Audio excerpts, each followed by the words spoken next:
అయ్యగారు చాప్టర్ వైజ్గా వెళ్ళడం చాలా అద్భుతం. వాస్తవాన్ని చెప్పాలంటే ఇది ఒక బైబిల్ ట్రైనింగ్ లాగా ఉండొచ్చు అంతే కదనే.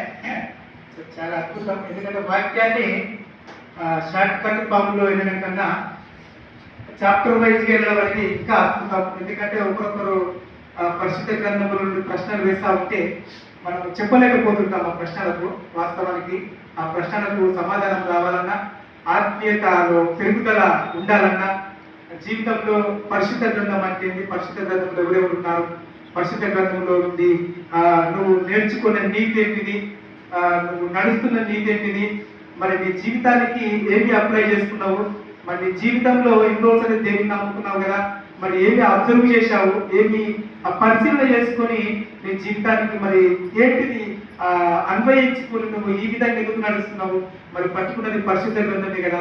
ఆ పరిశుద్ధ గ్రంథంలో ఉన్న మాటలు నీ హృదయానికి అత్తుకోలేదా, ఆ పరిశుద్ధ గ్రంథంలో ఉన్న మాటలు నీ హృదయంలో నీ అంతరంగంలో నరాలకు ఇంకిపోలేదా, మరి కారణం ఏమై ఉండొచ్చు? సరిగ్గా వినకపోవడమా, లేకపోతే సరిగ్గా చెప్పకపోవడమా, లేకపోతే సరిగ్గా చెప్పినా కానీ సరిగ్గా వినకపోవడమా, లేకపోతే ఇలాంటి లోపాలనేవి జరుగుతూ ఉంటాయి ప్రపంచంలో దేవుని బిడ్డలారా. మరి ఈరోజు యోనా గ్రంథము పోయిన వారము మనము ఆయన ఎందుకు ప్రార్థన చేశాడు, ఆయన మరి యోనా మరి ఎవరు, అసలు ఆయన దేవుల్లో ఉన్నాడా లేడా, ఒకవేళ దేవుల్లో ఉంటే మరి ఆయనకు అన్ని శ్రమలు ఎందుకు వస్తున్నవి, మరి పరిశుద్ధ గ్రంథంలో మనం పరిశీలించినట్లయితే మొత్తము ఒక 4 అధ్యాయాలు ఉన్నాయి. ఆ 4 అధ్యాయాలలో మనము పోయిన వారం వచ్చేసి 2వ అధ్యాయంలోని కేవలము ఆ మత్సరం యొక్క కడుపులో నుండి ఆయన బయటపడడానికి ఆయన చేసిన తాపత్రయం దేవుని ఎదుట ప్రార్థన చేస్తూ ఆయన బయటపడ్డారు. మరి ఈ గ్రంథం అనేది మరి ఎందుకు ఈ ప్రవక్త ఎందుకు మరి ఇలా రాశారు, ఎవరిని అనేది తెలుసుకొని 3వ అధ్యాయంలో ఏముందనేది అడుగు పెడదాం. ప్రేమల దేవుని బిడ్డలారా, యోనా గ్రంథము, యోనా ఒక ప్రవక్త అనేది మనకు ఎలా అర్థమవుతుందంటే, అదే గ్రంథంలోని యోనా గ్రంథంలోని 1వ అధ్యాయంలోని 1వ వచనం ఒకసారి చూడండి. యెహోవా వాక్కు అమిత్తై కుమారుడైన యోనాకు ప్రత్యక్షమై ఇలాగూ సెలవిచ్చెను. ఈ యోనా ఎవరి కుమారుడు? అయ్యగారు చెప్పినట్టు 1వ అధ్యాయంలో 1వ వచనం ప్రకారం మనకు స్పష్టంగా తెలియబడుతుంది, అమిత్తై కుమారుడు. మరి ఇక్కడ మన వాక్యాన్ని గమనించినట్టు యోనా తండ్రి ఎవరు అంటారు ఎవరైనా గీత లోకంలో, లేకపోతే మనకు దగ్గర విశ్వాసులు కానీ, లేకపోతే డైలీ వాక్యం చెప్తున్న దేవ సేవకులు కానీ, లేకపోతే అప్పుడప్పుడు మందిరాలలోకి స్పీకర్గా వస్తున్న సేవకులు కానీ, లేకపోతే అప్పుడప్పుడు మీటింగ్లకు వెళ్ళేటప్పుడు కొందరు పక్కనే కూర్చొని కొందరు ముచ్చట్లు పెట్టుతాము. ఈరోజు యోనా గురించి చెప్తుంటాయి కదా, యోనా తండ్రి ఎవరు అని చెప్పి పక్కనే అడుగుతుంటారు. అవునా? మన విశ్వాసం మనల్ని అడుగుతుంటారు. అప్పటికి మనకు ఒక సమాధానం అనేది రాదు. ఇక్కడ యోనా తండ్రి వచ్చేసి అమిత్తై, ఆయన తండ్రి పేరు అమిత్తై. ఇక్కడ 1వ అధ్యాయంలోని యెహోవా అంటే రక్షణ, దాని మీనింగ్, ఆ అర్థం, ఆ పదం యొక్క అర్థము యెహోవా అంటే రక్షణ. ఇక్కడ మనకి ఇంకోటి నినేవే అనే పట్టణం కనిపిస్తుంది. ఈ అధ్యాయంలో నినేవే అనే ఒక పట్టణం కనిపిస్తుంది. ఆ నినేవే అనే పట్టణము దేవుని దృష్టికి ఎందుకు వచ్చింది, ఆ నినేవే పట్టణానికి యోనాను ఎందుకు పంపడం జరిగింది, మరి యోనాను పంపడానికి కారణం ఏమై ఉంటుంది, మరి యోనా ఎందుకు భక్తి పరుడైనా, మరి ఎందుకు ఆయన్ని పంపిండు, మరి పంపితే మరి యోనా ఆ దేవుడిచ్చిన ఆజ్ఞకి ఎందుకు లోపడక మరి దేవుడికి తిరుగుబాటు చేసి ఆ తర్షీష్కి ఎందుకు ఆయన పారిపోవడం జరిగిందనేది మనము తెలుసుకొని ఈ యొక్క 3వ అధ్యాయంలోని మొత్తము 1 నుంచి మనకు ఇలాగ చదివిన పరంగా 10 వచనాలు మనకు కనిపిస్తున్నవి.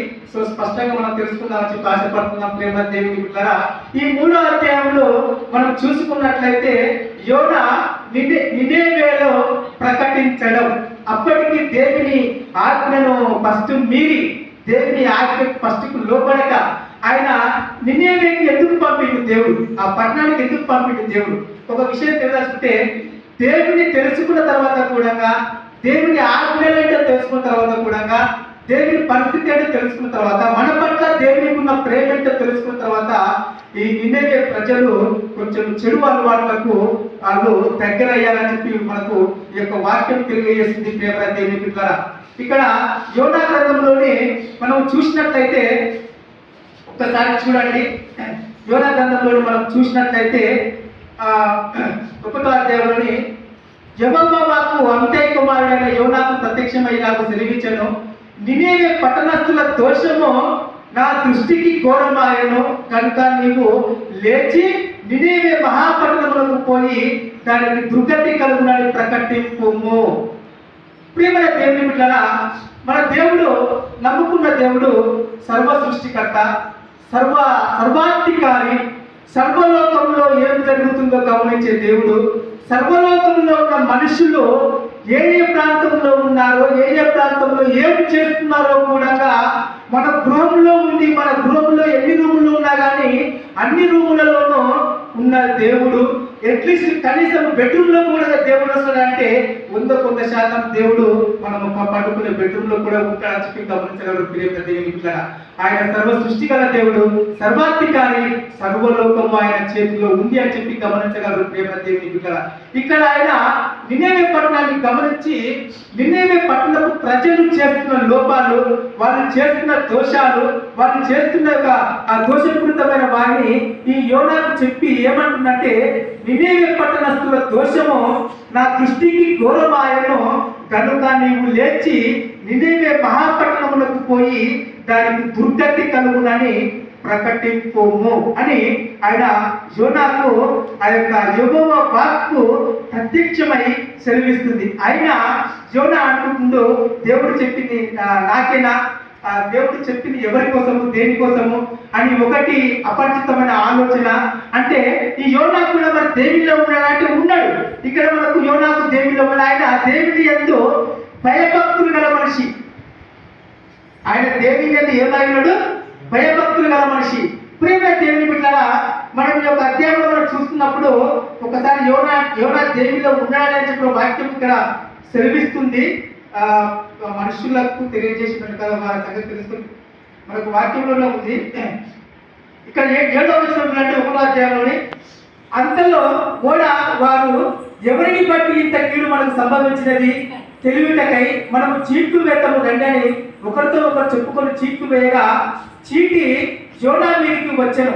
కాబట్టి వారు అతన్ని చూచి, ఎవరిని బట్టి నీ కీడు మాకు సంభవించను, నీ వ్యాపారం ఏమిటో, నీవు ఎక్కడి నుండి వచ్చిందివో, నీ దేశం ఏదో, నీ జనం ఏదో, ఈ సంగతి అంతా మాకు తెలియజేయము అనగా అతడు వారితో ఇట్లను. ఇక్కడ 9వ పాయింట్లో చూడేటప్పుడు ఆ యోనా వలన ఆ ఓడలో ప్రయాణిస్తున్నప్పుడు ఆ ఓడకు ప్రసవిస్తున్న యొక్క సంభవం చూసిన తర్వాత, ఆ యొక్క పెను తుఫాను చూసిన తర్వాత వాళ్ళు ఎవరి గురించి పెను తుఫాను, ఇలాంటి సంభవాలు, ఇలాంటి ఘోరాలు జరుగుతున్నాయని చెప్పి ఓడలో ప్రయాణికులంతా గమనిస్తుండగా అందులో యోనా ఆ ఓడలో ఒక మూలపై పడుకున్న తర్వాత ఆ నావికులు వచ్చి ఎవరి వల్ల ఈ విధంగా ఆపద సంభవిస్తుందని చెప్పి ఆ నావికుడు వచ్చి ఆ యోనాను ఆ నిద్ర లేపి, అయ్యా మరి నువ్వెవరు, మరి నువ్వు దేని గురించి ఈ ఓడలోకి వచ్చావు, మరి ఎందుకు ఈ ఓడలో నువ్వు ఇలా నిద్రపోతున్నావు, నువ్వు ఎవరి ఆజ్ఞను నువ్వు ఆ లోపడక నువ్వు నీ అందరికి నువ్వే ఆ ఆజ్ఞకు వ్యతిరేకంగా తిరిగి నువ్వు దర్శించి ఎందుకు పారిపోతున్నావు అని చెప్పి ఆ నావికుడు వాళ్ళ ప్రశ్నించగానే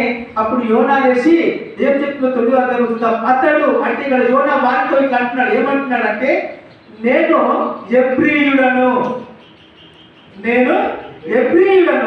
సముద్రంలో చెప్తున్న దేవుని గురించి గొప్ప ఎత్తుని వచనం 9వ వచనం ఎంత గొప్పగా చెప్తున్నా చూడండి, ఒకసారి గమనించండి. ఇంతవరకు ఒకవేళ పరిశుద్ధ గ్రంథంలో మనము నమ్ముకున్నప్పటి నుంచి యోనా గ్రంథం విని ఒకవేళ సరి అయిన అవగాహన రాకపోతే కూడా ఈ సందర్భంలో మనం తెలుసుకోవాల్సిన అవసరం ఉంది అని చెప్పి నేను వాక్యం తెలియపరుచుకుంటాను. ప్రేమ దేవుని బిడ్డలారా, నేను ఎబ్రీయుడను, సముద్రమునకును భూమికి సర్వ సృష్టికర్త అయిన ఆకాశమునందు దేవుడైన యెహోవా యందు నేను భయభక్తులు గలవాడనై ఉన్నాను. ఇక్కడ అసలైన పాయింట్. మరి యోనాను ఆ నినేవేకు ఎందుకు పంపించాలని చూసిందంటే, నీ అంత భయభక్తులు గల వ్యక్తి నా దృష్టికి ఎవరు కనిపించలేదు ఈ లోకంలో. నీ అంత భయభక్తి గల దృష్టి నీ కుటుంబంలో నాకు కనిపించలేదు. నా పట్ల నీకున్న భయభక్తి నీ కుటుంబంలో ఎవరికీ లేదు. నాకున్న ఈ యొక్క భయభక్తి, నీకు నా పట్ల ఉన్న ఈ యొక్క భయభక్తులు నీ కుటుంబంలో కనీసం నీ పిల్లలకు లేదు. ఇలాంటి సిచ్యువేషన్ లో యోనా నీవు లేచి ఆ ఖరాబ్ అవుతున్న పట్టణానికి వెళ్ళి, ఆ చిన్న వందరగా తిరుగుతున్న పట్టణానికి వెళ్ళి